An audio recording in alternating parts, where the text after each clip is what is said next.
So, starting off this little session that I'm having with Sarah, I would kind of introduce myself once again, just say, "Hi, Sarah. How are you today?" Um, and just also say that I'm really glad to see her. I'm glad to see that she's returned to like kind of seek more counseling, seek more kind of help. Since last time I knew she had a lot of kind of issues that she wanted to talk about and some problems. And then I might also just kind of ask her, since coming to talk to me the last time, has it helped her in some way? Just to kind of see if us talking has in fact helped her either mentally or helped clear her head or in some way, any shape or form. I think just having somebody to talk to makes a lot of difference. So at this point, I might say something along the lines of, "That's really good to hear." Um, And then I might also just summarize our last meeting and go into something such as, or say something such as, that's great to hear. I know that last time that we met, you had a few problems or a few issues dealing kind of with the grief of your husband, Sam, along with your really intense health issues and not really wanting to worry your family members, but mainly your son in specific, with your health issues because you really don't want them to know all the details because you don't want them to really kind of know how much or how little time you have left. And just kind of saying that, um, it's just kind of letting Sarah know that I did listen last meeting and I did retain the information. And she's kind of just not another client that I'm just kind of sitting in front of and taking the information and kind of forgetting it after I see her. It's kind of like a confirmation that she can know that I am listening to her, I am here to listen to her, and I do remember what she's kind of talking about. Maybe, it's been 3 weeks or so. Maybe that medicine's kicking in a little bit, but it was easier to get up this morning and get dressed. Well, there's some progress being made. One of the things about going to the bank is it just makes me think how angry I am with Sam that he left me with such a mess. So at this point, I would just use an encourager, such as like nodding my head, to hopefully encourage Sarah to kind of share more with me of why is she kind of mad at her late husband, Sam. Well, he didn't write a will. He really didn't tell me everything that I needed to know. Even after 8 years, I hadn't discovered all of the financial arrangements that he had made. It was so complicated. And it's really still just such a mess. Such a Okay. mess. So at this point, I think I would just ask an open-ended question of something such as, "What do you mean when you say mess?" And this is just kind of to help me really understand the severity of the situation that Sarah may be in financially, and may also kind of help me understand why and how mad she really is at her husband, Sam. I have to make the decision about whether or not I'm going to go on with more treatment. So at this point, once again, I would just use an encourager, such as saying something along the lines of "okay," while also nodding. Then this is just to make Sarah feel more comfortable. And the only reason why I'd use an encourager instead of actually saying something is because I don't really feel as though it's my place to kind of get into talking about kind of treatments with Sarah. I believe that's kind of between Sarah and what she kind of wants to do on her own and also her doctor. So I kind of feel like I don't really have a say, which is why I would use an encourager, kind of to get more of the story rather than actually ask a question. All I know is that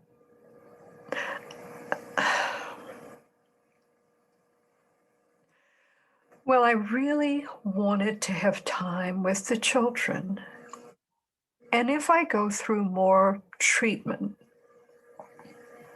first of all, I'm probably going to be sick as a dog. I'm just getting a little energy back. I'm starting to feel a little bit alive. So just once again, I would just proceed with more encouragers. Just because these kind of increments are kind of really small, I don't really get a lot of the story, so I would just kind of keep doing encouragers until I had enough of the story where I might need to ask a question or kind of want to ask a question to find out more information about something. So just at this point, I would probably just be nodding my head in silence, keeping eye contact, obviously, and all of that.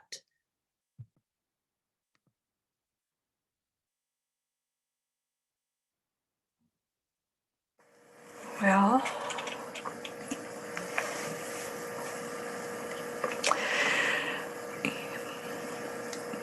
I was really disappointed that he didn't seem to be more involved with his father. They brought the children down a couple of times. We came up here once, not too long after Lily was born. It was so hard to travel with him. We, to get from Florida here, we'd have to stay overnight at a motel. And one night he went wandering out in the hall in the motel and he couldn't remember which room we were in. And just having to do most of the driving, he could still drive at first, but I was so afraid the whole time he was driving. I think I overreacted to so many things. And I tried to tell him what to do. And of course, he didn't like that. No. And he would get so angry with me. And then I'd get angry because he was angry when I was trying to help him. It was not good. So by the time we got up here, we probably weren't in the best of spirit at all. So at this point, I would say something along the lines of, so by the time you got down there to meet your grandchildren with Sam, you weren't really in the best of spirits that you wanted to be while seeing them, since you don't see them very often. And this is just a really simple, closed question, and it's just to make sure that I have all the correct information so far. And if not, then she could obviously correct me. Um, but she could also kind of answer the closed-ended question by saying a yes or a no, and then also kind of continue on with further explanation.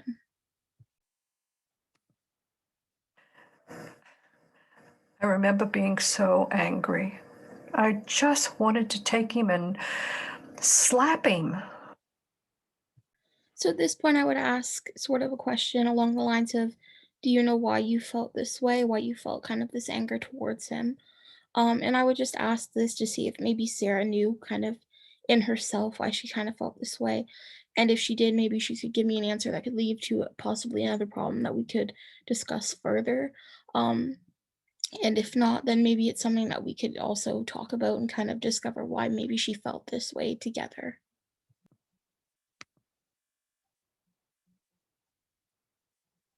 I don't want to die. I don't want to live sick. I watch Sam. You just can't know what it's like. So at this point, personally, I think I would kind of remain silent, nod my head, to make sure that Sarah knows that I am listening, I am understanding kind of what she's saying. But I wouldn't really say anything because it's kind of a hard topic that she just kind of said, and I think in that moment she kind of needs to just sit with it, and then she may proceed to kind of carry on the conversation, or we could just kind of stay and talk about that. But me staying silent and kind of nodding my head is kind of a way that I feel like I would show a bit of sympathy for Sarah and kind of telling her that what she's saying does is valid and it's a valid way of kind of feeling, especially since she's in such a position and I can't really put my feelings against that. But it's kind of a way for me to tell her without actually saying it that her feelings are valid, and what she's saying, she shouldn't kind of feel sorry for or feel bad for kind of saying what she is saying.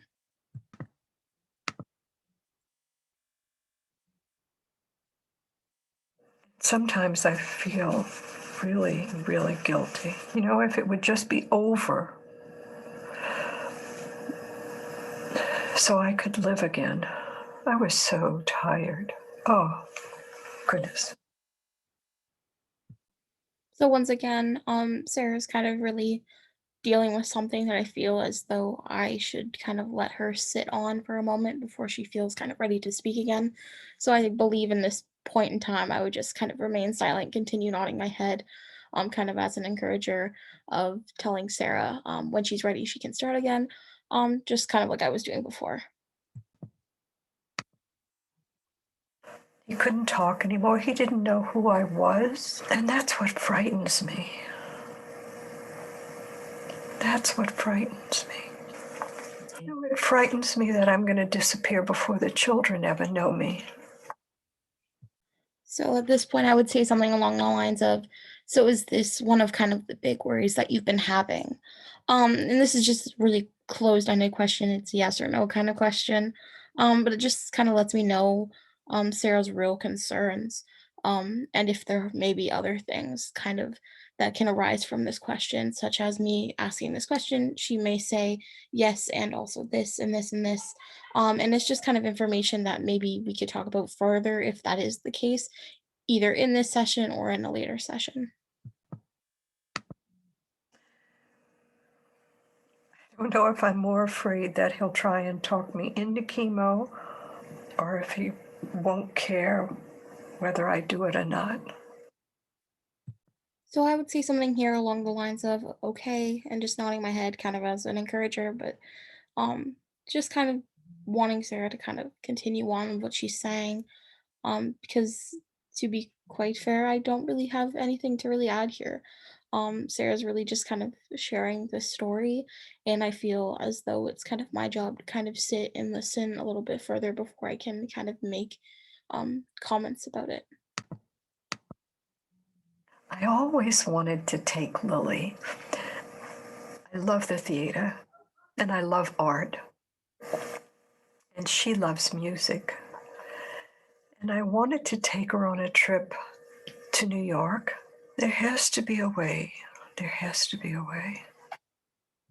So something I might say here is, have you thought about ways where you could possibly make this happen?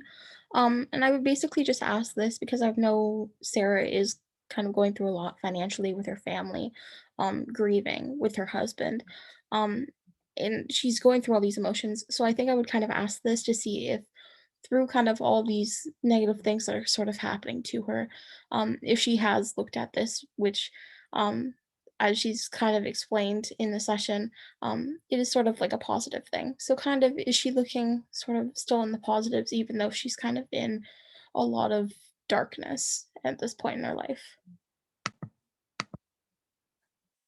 After so many years not being here for them now, and I didn't think they were there for me when I was in Florida, it's going to be pretty hard. Pretty hard. So, I would just add a little, another encourager here where I would just kind of nod my head and kind of wait for Sarah to continue kind of sharing. It's so hard because I want to live, but I don't want to live if I'm going to be a burden like Sam was. And I don't want to live and just be a cranky old lady in pain. And I don't want to live if it means another 3 or 4 months, if that's what it's about, of just being sick all the time.